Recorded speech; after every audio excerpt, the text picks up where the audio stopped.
Bonjour, bonjour à toutes et à tous. Avant de plonger dans les lois du vivant, je veux commencer par quelque chose de très simple. Merci. Merci à celles et ceux qui viennent d'arriver, qui viennent de s'abonner. Merci à ceux qui me suivent depuis le début de cette aventure, allez, un petit peu folle, où je me suis mise à décoder la vie devant vous. Et merci du fond du cœur à vous tous. À ceux et à celles qui osent marcher dans le nouveau monde, alors que beaucoup préfèrent encore rester dans l'ancien. Je voudrais faire un merci particulier à une personne que je ne peux ne pas nommer. Il s'appelle Olivier, mon ami, mon allié, celui avec qui j'ai traversé une période pas simple du tout, il y a quelques années, et avec qui nous avons été, lui et moi, deux sentinelles de lumière côte à côte, à tenir bon quand tout tanguait autour. Olivier, merci pour ton écoute, pour ta présence, parce que je sais que tu regardes ces vidéos, et pour cette amitié tellement juste et précieuse. Et puis, je veux vous dire aussi combien je suis heureuse.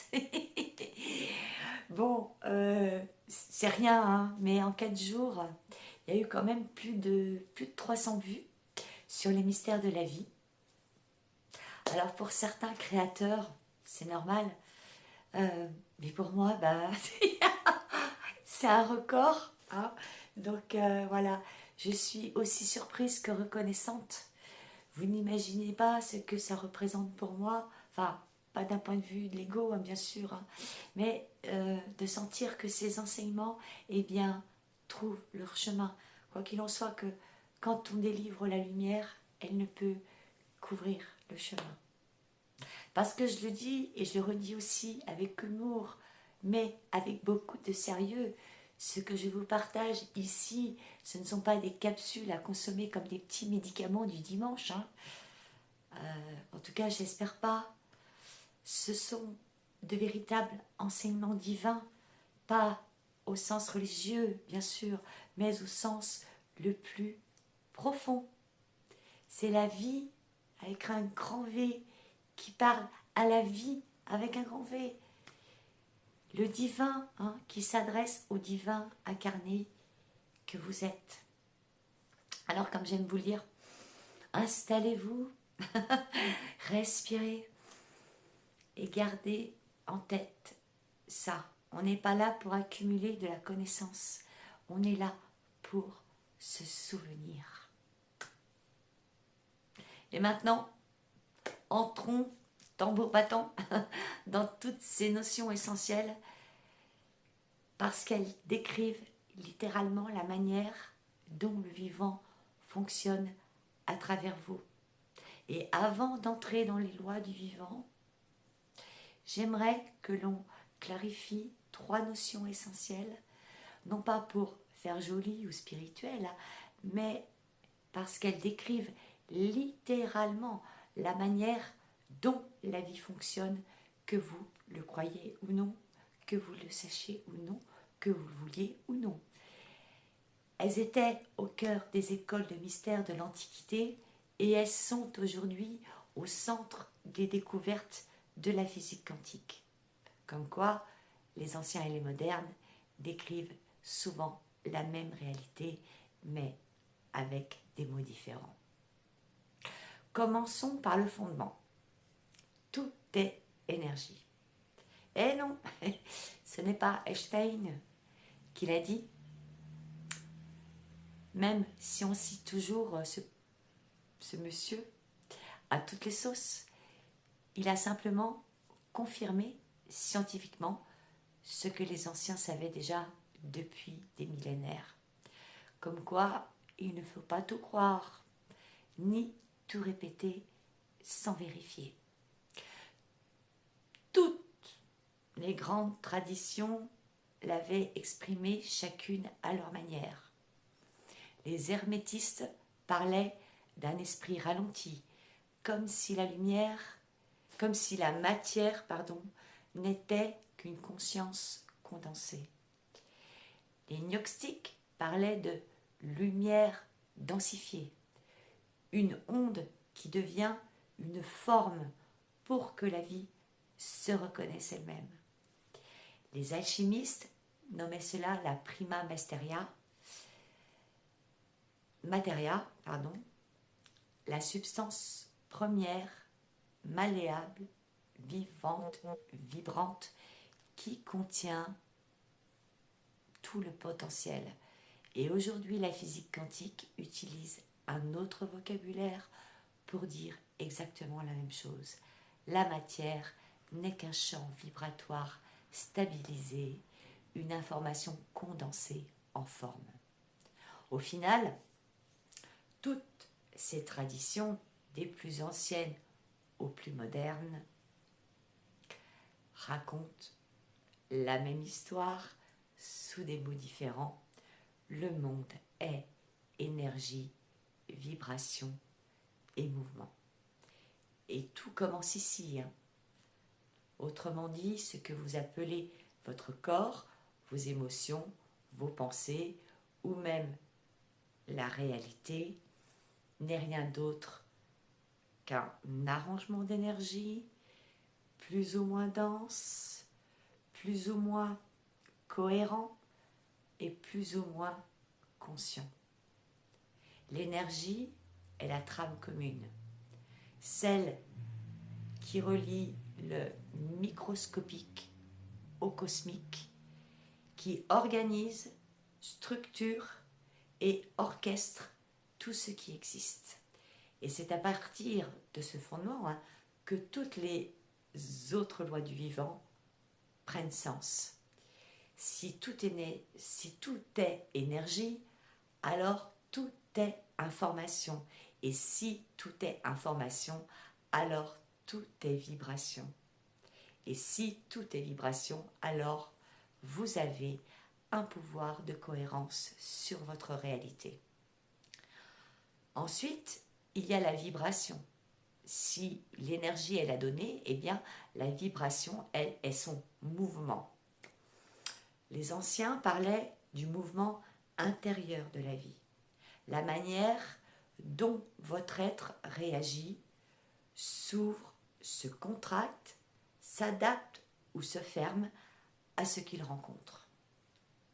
La vibration, c'est votre façon d'habiter le monde.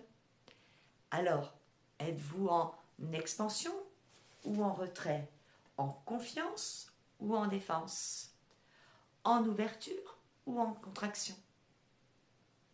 Votre vibration traduit en mouvement ce que vous ressentez, ce que vous percevez et ce que vous interprétez. Les scientifiques diraient que la vibration, c'est la modulation instantanée de votre champ énergétique selon vos pensées, vos émotions, votre état corporel et vos perceptions. Autrement dit, la vibration, c'est comment votre énergie bouge dans l'instant. Ensuite, il y a la fréquence. Donc, si l'énergie est la matière première de tout ce qui existe, alors la fréquence en est le rythme.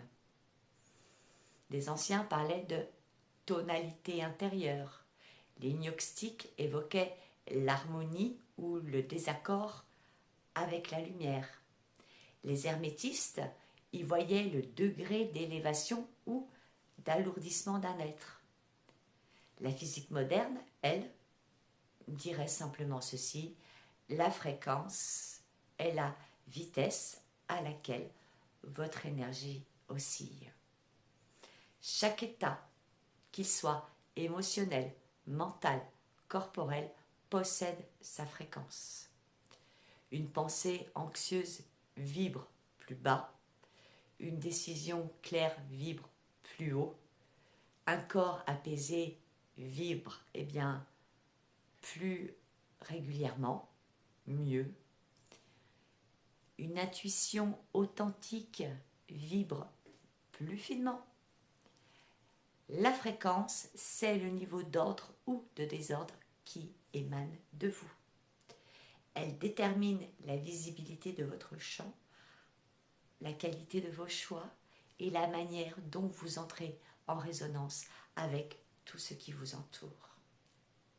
Là où l'énergie est la donnée, eh bien la fréquence est la signature.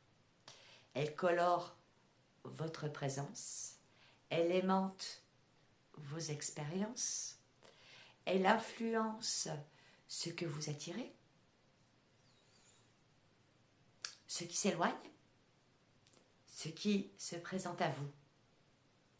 Votre fréquence, c'est votre état intérieur rendu mesurable.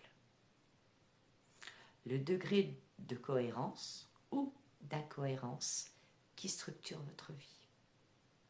Enfin, il existe la signature vibratoire, le mélange absolument unique de votre énergie, de votre vibration du moment, de votre fréquence profonde, et puis de l'intention qui vous anime. C'est ce que l'on perçoit instantanément chez quelqu'un avant même qu'il ne parle. Cette présence qui éclaire une pièce ou, eh bien, qui l'assombrit. Les anciens y voyaient l'aura. Les scientifiques aujourd'hui parlent de champ électromagnétique cohérent. En résumé, donc, l'énergie est la substance de tout. La donnée est fondamentale, la trame invisible que lise votre corps et votre conscience.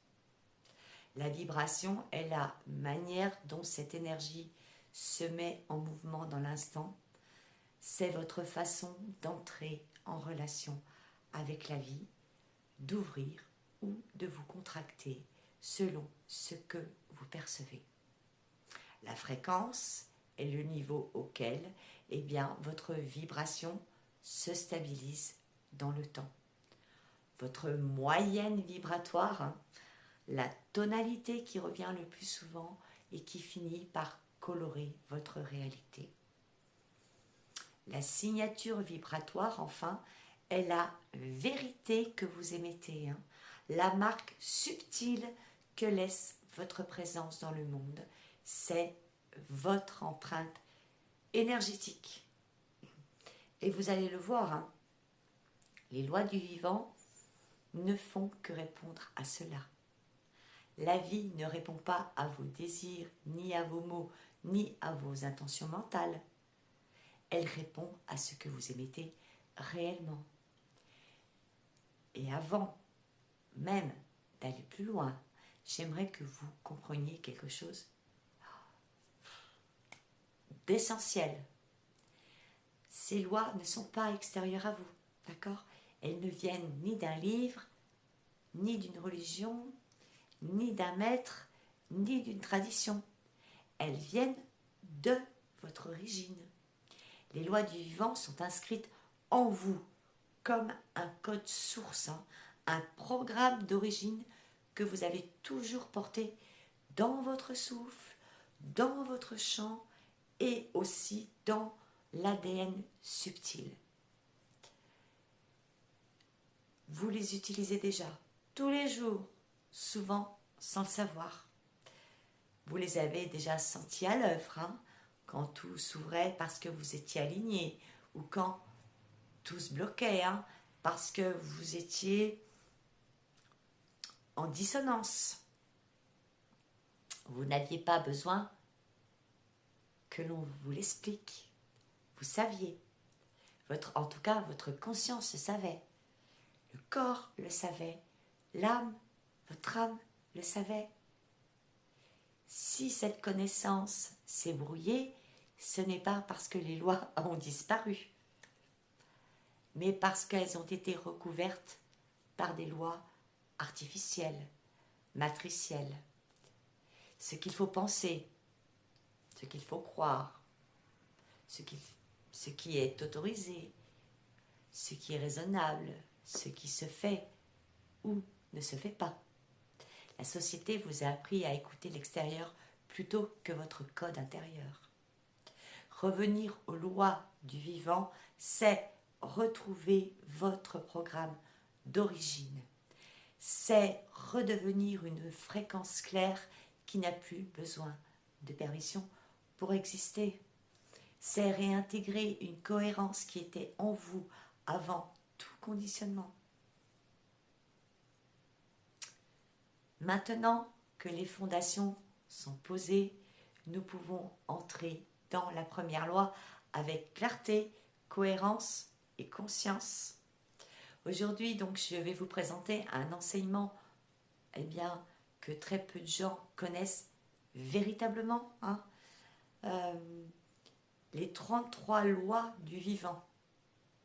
Ces lois, ce sont les lois qui régissent l'énergie, la conscience, le corps, les relations et tout ce que vous manifestez dans votre vie, même quand vous n'en avez aucune idée.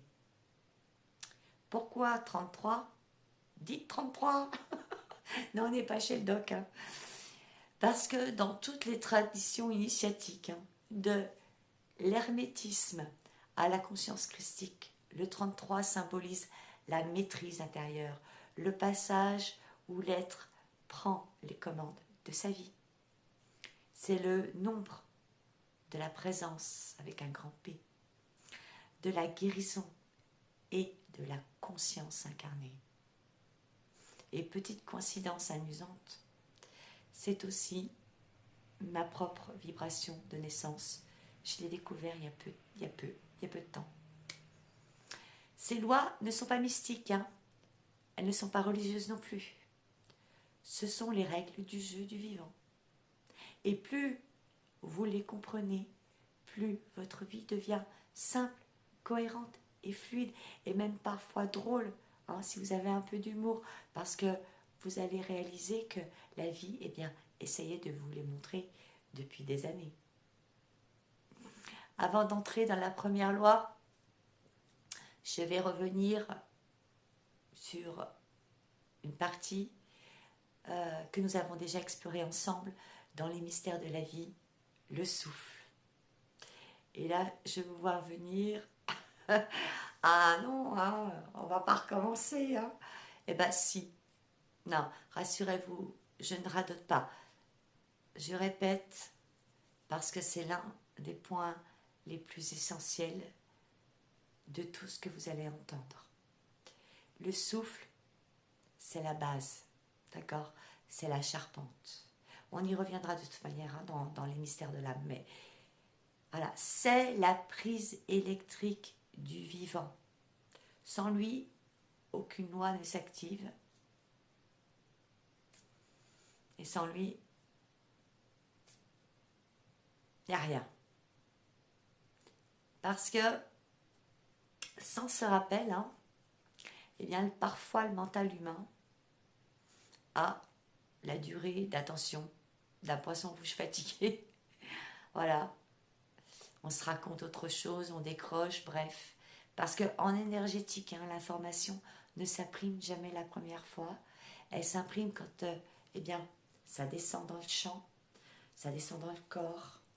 Et pour descendre dans le champ, elle doit être réentendue, ressentie, revisitée.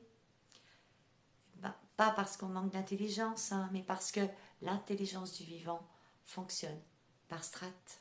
Donc oui, je répète, pas pour meubler, pas pour faire joli, je m'en fous. Pas parce que j'ai perdu le fil non plus. C'est pas parce que je vais être mamie que ça y est, je perds le ciboulot.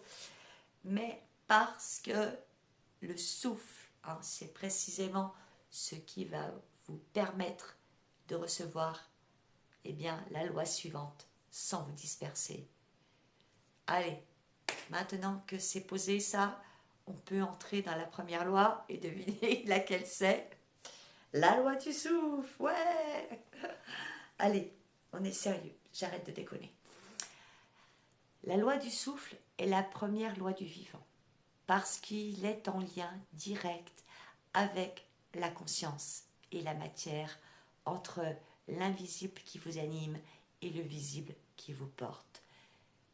Chaque respiration que vous prenez n'est pas un apport d'air.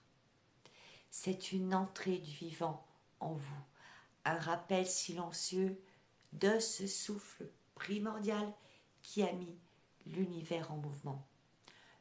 Le souffle n'est pas une simple fonction du corps, c'est le passage par lequel la vie vous traverse, vous synchronise et vous remet à votre juste place dans le courant de la création.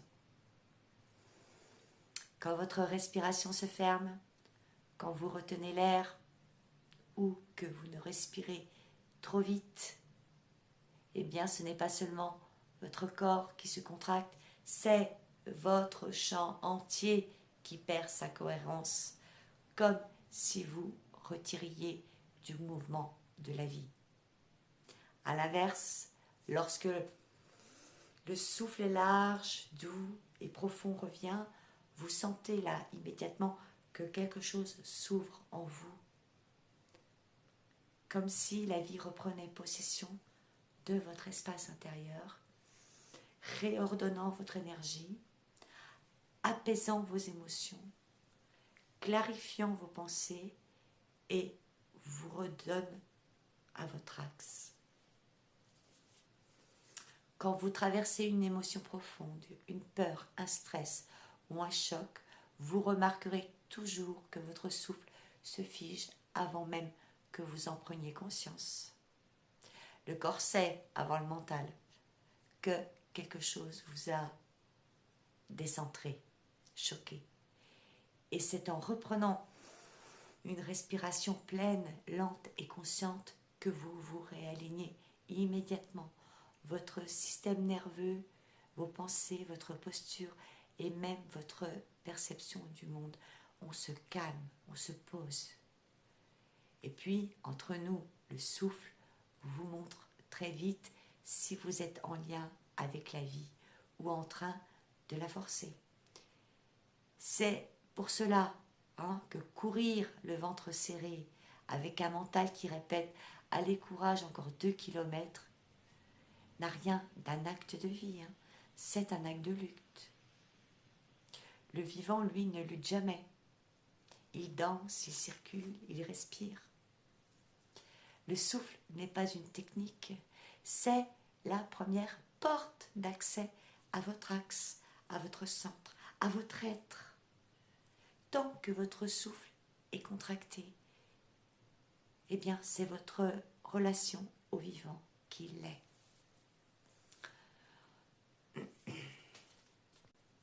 La loi de la résonance, loi numéro 2. La vie répond toujours à votre fréquence intérieure, non pas à vos souhaits, à vos intentions ou à vos belles affirmations, mais à ce que vous vibrez réellement dans la profondeur de votre champ. Elle ne répond pas à ce que vous dites vouloir, ni aux mots que vous allez prononcer là avec force. Elle répond à ce que vous émettez, à ce que vous portez, à ce que votre présence raconte sans un son. Et la vie, qui est d'une honnêteté absolue, répond toujours à ce que vous émettez vraiment, pas à ce que vous déclarez. C'est pour cela que l'on peut répéter 1000 fois un mantra, une affirmation ou une intention sans que rien ne change. Ce n'est pas le mantra qui est inefficace, c'est simplement que votre chant n'est pas encore aligné avec votre intention, que la vibration intérieure dit autre chose que les mots que vous prononcez. La vie répond à votre état, pas à votre discours, surtout s'il est mental. Quand vous êtes en paix, le monde s'accorde naturellement à cette paix. Quand vous êtes confus, la réalité se met à ressembler à cette confusion Et lorsque vous vibrez tension, peur, lutte, eh bien, les situations autour de vous semblent étrangement amplifier ces états, comme si la vie jouait votre note en miroir. Ce n'est pas pour vous punir, mais pour vous permettre de reconnaître la vibration qui vous habite réellement. Un exemple, vous l'avez sûrement déjà observé, quand vous êtes centré, eh bien, les gens face à vous s'apaisent immédiatement. Quand vous êtes tendu, eh bien, ils s'agitent, se crispent ou s'opposent. Ce phénomène n'est ni psychologique ni social, il est vibratoire. Votre champ organise le champ de l'autre. Changez votre vibration et vous verrez, la scène change, la relation va changer, le scénario aussi. La résonance, c'est la vie qui vous renvoie votre propre fréquence sous forme d'expérience. C'est pour cela qu'en élevant votre vibration, eh bien, c'est tout votre monde qui se met à changer autour de vous, non par magie, mais par exactitude vibratoire. Je me fais une petite pause, je bois un verre et je reprends après. Merci. Merci pour votre patience. Alors, la loi de la fréquence. Donc, loi numéro 3. Votre fréquence intérieure n'est pas séparée de votre vibration. Elle en est la continuité naturelle, la conséquence logique, la stabilisation dans le temps.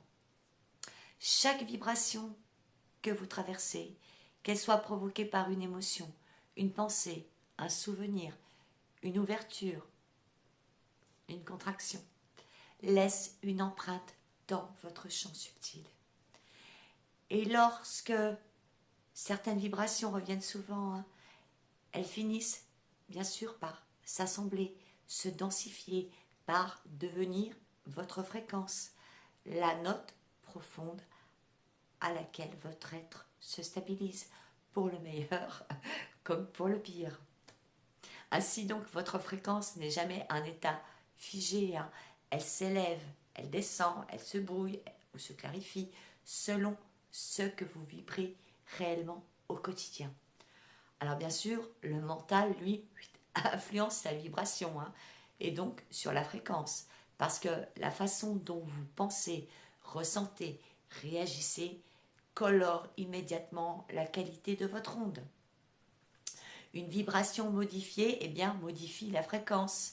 C'est un continuum constant, et c'est là qu'un piège majeur du parcours spirituel moderne apparaît.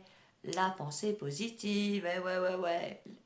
Parce qu'en réalité, la pensée positive est l'un des plus grands pièges vibratoires.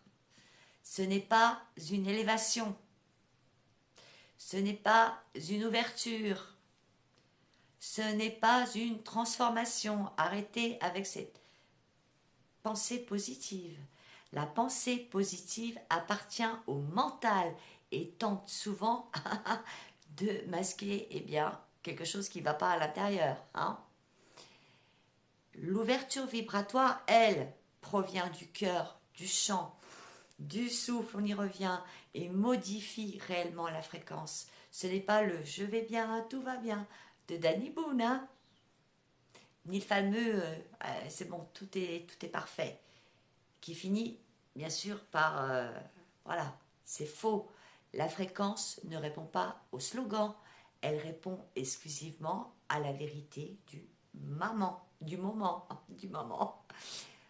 Vous pouvez sourire, dire que tout va bien, je vais bien, maintenir une façade ou tenter de convaincre votre entourage. Mais si à l'intérieur, là, votre vibration porte la fatigue, la peur, la tension ou l'effondrement, votre fréquence se calera exactement dessus. Et la vie, bien sûr, s'organisera autour de cette fréquence-là avec une précision presque déroutante.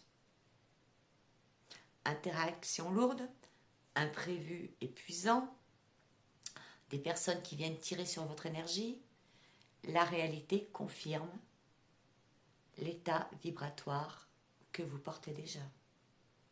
Et lorsque votre vibration se transforme réellement, hein, non pas parce que vous cherchez à penser positif, hein, mais parce qu'un espace intérieur s'est ouvert, parce qu'une résistance là, a cédé, parce que quelque chose là respire à nouveau. Alors oui, la fréquence va s'ajuster et c'est immédiat. Elle s'élève, se clarifie, se réaccorde et la vie répond à cette élévation par une fluidité tangible. Les choses se dénouent, les rencontres s'alignent, les synchronicités s'enchaînent. Ce n'est pas un miracle, c'est de la physique subtile, hein. La vie joue exactement à votre niveau d'accord. Ok? Et c'est précisément cela que les personnes peuvent ressentir sans comprendre ce qui se joue réellement. Il y a un ami qui un jour qui m'a dit, je ne sais pas comment tu fais, tu passes partout. Bah,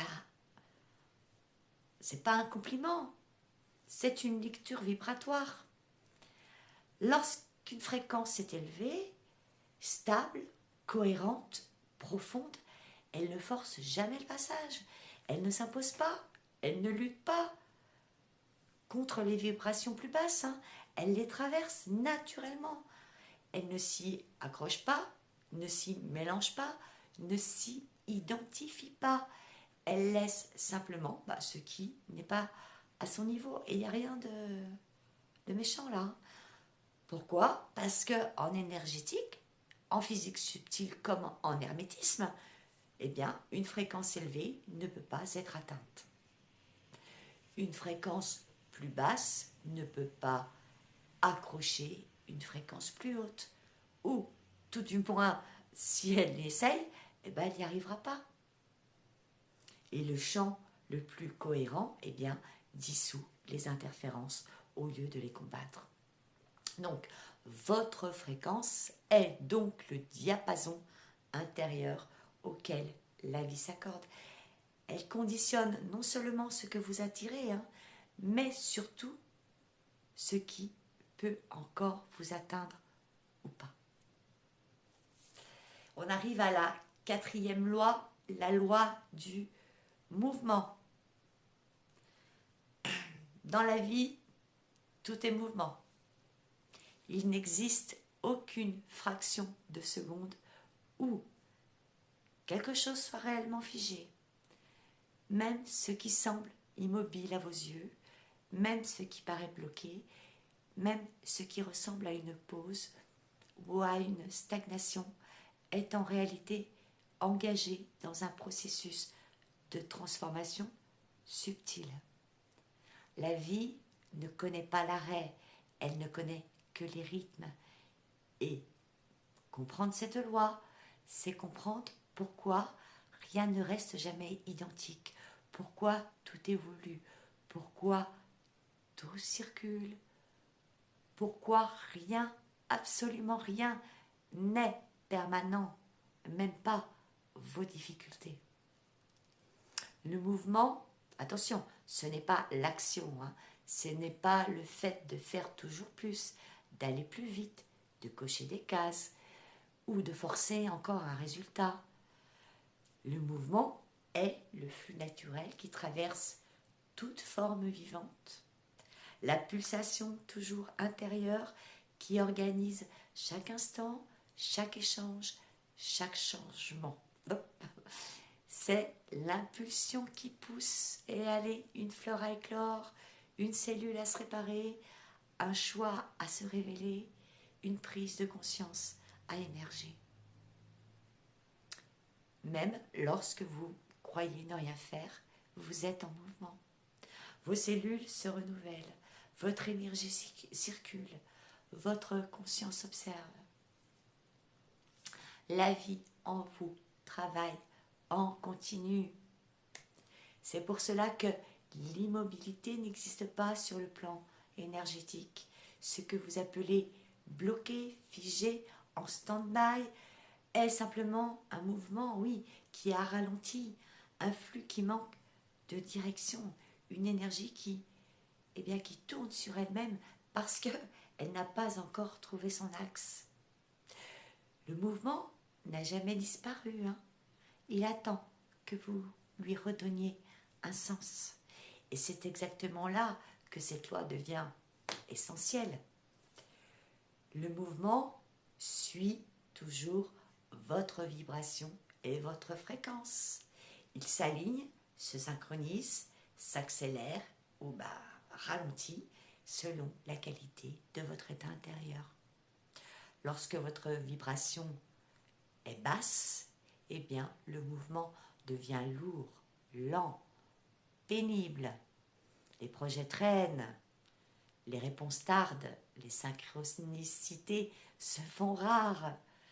Vous avez l'impression de pousser une montagne là, alors que vous êtes simplement en train d'essayer d'avancer avec un champ contracté. Lorsque votre vibration est élevée, le mouvement devient fluide. Eh bien, les idées arrivent naturellement, les rencontres s'enchaînent, les choses se placent. Il n'y a plus de résistance. La vie devient un courant et vous n'êtes plus en train de ramer. Voilà, vous êtes porté par le courant, vous êtes porté par votre propre fréquence. Cette loi explique pourquoi certains passages de votre vie semblent accélérer soudainement. Ce n'est pas le destin qui se réveille. Ce n'est pas l'univers qui vous offre un cadeau. Ça, c'est encore une mauvaise image. C'est votre vibration qui change. Et du coup, oui, le mouvement se réorganise instantanément autour de vous parce que ça passe par vous. Le mouvement, donc, n'est jamais extérieur, hein. Il ne vient pas du monde, il ne dépend pas des autres, hein. Il naît en vous. Et ce mouvement intérieur façonne, eh bien, littéralement, votre expérience du vivant. À chaque fois que vous ouvrez, eh bien, quelque chose s'ouvre autour de vous. À chaque fois, eh bien, que vous résistez, quelque chose se bloque. À chaque fois que vous respirez différemment, et oui, je sais, j'y reviens, la réalité respire avec vous. C'est pour cela que, eh bien, certaines périodes de votre vie se déroulent comme des glissements, là, que tout semble aller dans le bon sens, que les portes s'ouvrent juste avant que vous n'ayez besoin de les pousser. C'est pas de la chance, encore une fois, c'est de la cohérence vibratoire. La loi du mouvement dit simplement ceci: la vie n'avance pas parce que vous forcez, elle avance parce que vous êtes en accord avec elle.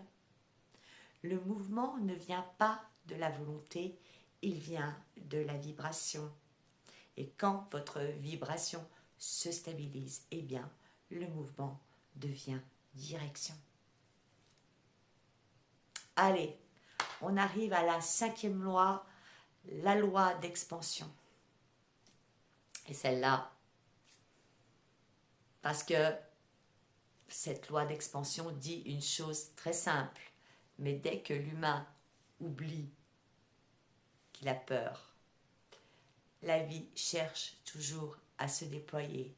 Elle ne cherche jamais à vous réduire, vous étouffer, vous rapetisser ou vous maintenir dans des espaces trop étroits. C'est toujours vous, ou plutôt vos peurs, vos habitudes, vos croyances, vos attachements. La vie, elle, avance toujours. Cette loi rappelle une vérité fondamentale. Ce que vous nourrissez s'expanse. Ce que vous contractez se fige. Ce que vous refusez finira par vous pousser au changement. La vie n'est jamais statique, hein. Vos cellules, vos idées, vos relations, vos perceptions, votre conscience, tout change tout cherche, tout change naturellement à grandir. Ce n'est pas de la pensée positive, on y revient, c'est un principe biologique, énergétique, cosmique. La stagnation n'existe pas. Ce que vous percevez comme un blocage est simplement donc une expansion intérieure qui n'a pas encore été acceptée. Chaque fois que vous tentez de rester dans une zone trop petite pour vous, il se passe la même chose. Allez, on revient. Des tensions, des signaux, des inconforts, des choses qui persistent, des choses insistantes, des situations qui deviennent insoutenables, intenables, comme si la vie vous disait « tu ne peux plus rester ici, il faut dépasser cet espace ». La contraction n'est jamais un état de repos, c'est un effort énorme, coûteux, qui finit toujours par vous user. L'expansion, elle, libère, elle redistribue, elle remet de la circulation. Et il faut parler de cette loi, c'est la résistance. C'est jamais l'expansion qui fait souffrir.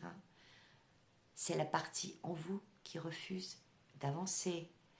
C'est l'attachement, la peur de perdre, la peur de changer, la peur de ne pas y arriver, la peur de ne pas savoir ce qu'il y a après. L'être humain peut rester accroché longtemps à un travail, à un amour, à une relation, à un rôle, bien après que tout en lui montre que c'est terminé. On s'accroche par peur du vide, par peur de manquer, par peur de ne pas retrouver, parce qu'on espère que ça va s'arranger. Alors on force, on retient, on s'épuise et on se raconte des histoires pour justifier pourquoi on reste. On l'a tous fait, Pas une seule personne, je crois, n'y échappe. Et plus on résiste, plus ça fait mal.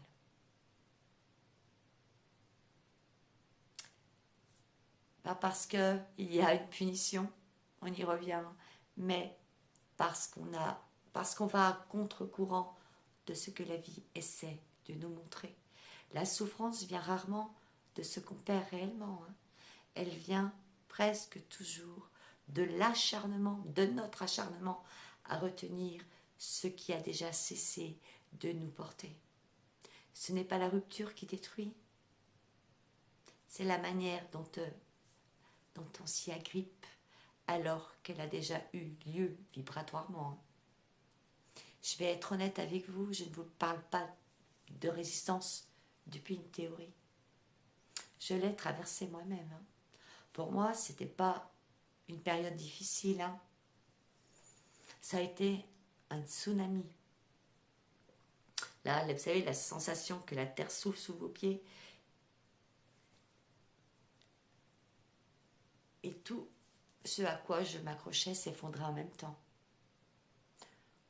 Alors on peut être conscient, connecté, lucide, quand la vie décide de vous faire passer à l'étape suivante. Eh bien, elle ne vous demande pas toujours votre avis. On tombe. Eh ouais, on tombe. On perd nos repères. On ne comprend plus rien.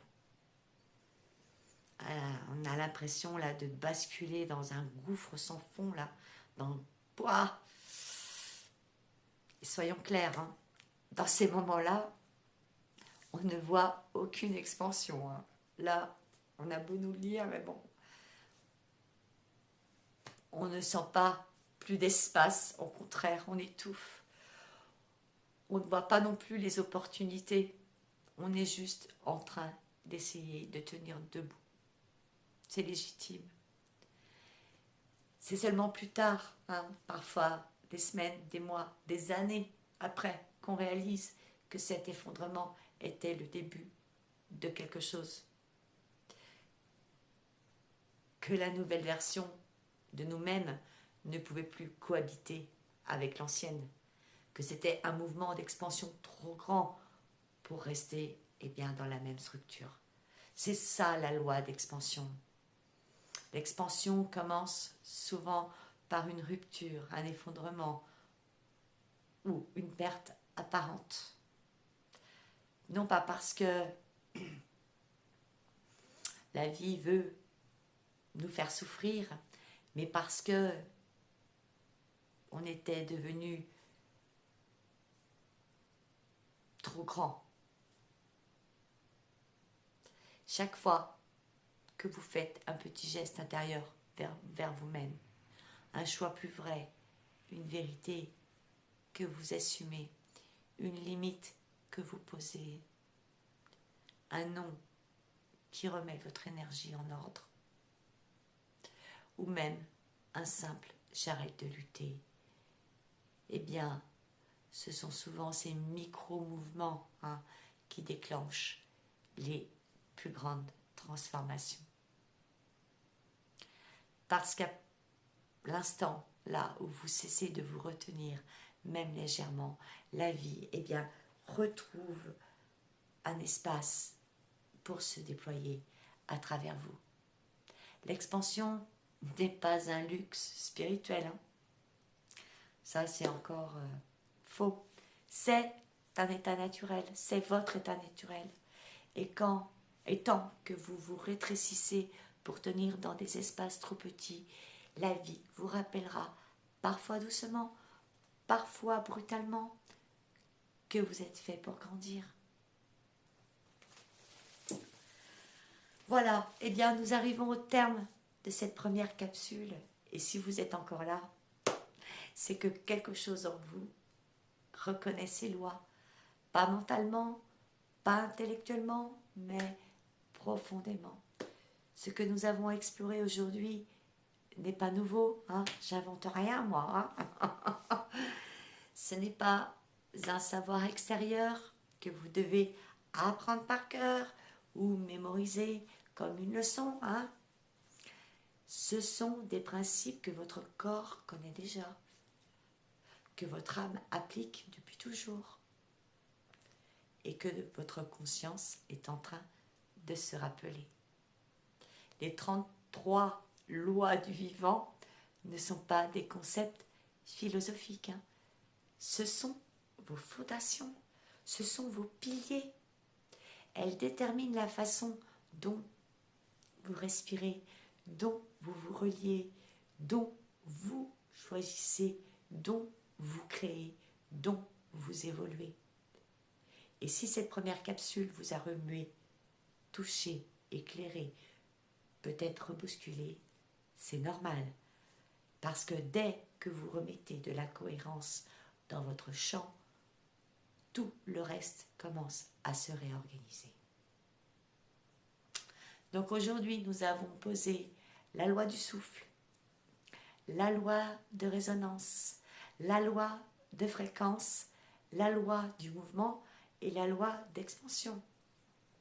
5 lois essentielles, 5 repères, 5 manières d'aborder votre vie avec plus de lucidité, plus de cohérence et surtout plus de responsabilité intérieure. Et ce n'est que le début. Parce que les lois qui gouvernent la conscience humaine, les lois qui expliquent pourquoi vous répétez certaines histoires, pourquoi vous attirez certains schémas, pourquoi vous vous sentez parfois bloqué dans votre propre vie. Ces lois ne sont pas dans la matière, elles sont dans l'âme. Et la prochaine capsule sera donc dédiée au mystère de l'âme. Et on ne peut pas résumer l'âme en une seule vidéo. Ce serait vraiment lui manquer de respect. Ce serait aussi vous priver d'une compréhension essentielle. Alors cette fois, on va aller en profondeur, parce que l'âme est un univers entier à elle toute seule. Son origine, sa structure, son langage, son voyage à travers les dimensions, ses contrats, ses choix, ses résistances, ses élans, ses mémoires, ses passages. Il y en a, hein, ses silences et surtout son rôle dans votre incarnation. Et vous verrez pourquoi tant de gens sentent qu'ils stagnent. Hein. Ce n'est pas leur corps, ce n'est pas leur mental, ce n'est pas non plus leur énergie, c'est leur âme qui attend qu'on lui ouvre enfin la porte. Dans la prochaine capsule, nous allons déplier tout cela calmement, clairement, intensément. Alors, si cette première étape a activé quelque chose en vous, si vous sentez bien, que cette compréhension vous appelle, si vous avez envie d'aller plus loin, encore plus profondément, plus honnêtement,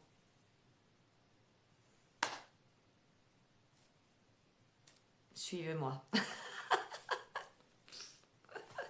Merci, merci. Merci à vous qui avancez, qui cherchez, qui n'abandonnez pas. Merci à vous qui marchez déjà vers le nouveau monde. Nous sommes les ambassadeurs du vivant, les décidants de la lumière, ceux qui osent voir au-delà de la matrice. Votre chemin est précieux et il compte.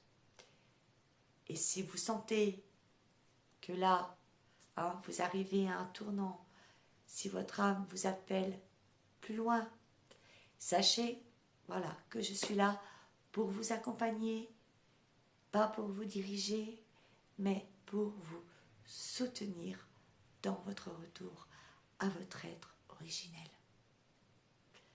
Merci à tous. Je vous souhaite une belle semaine. On se retrouve la semaine prochaine. Prenez soin de vous, aimez-vous et je vous dis à très vite. Merci.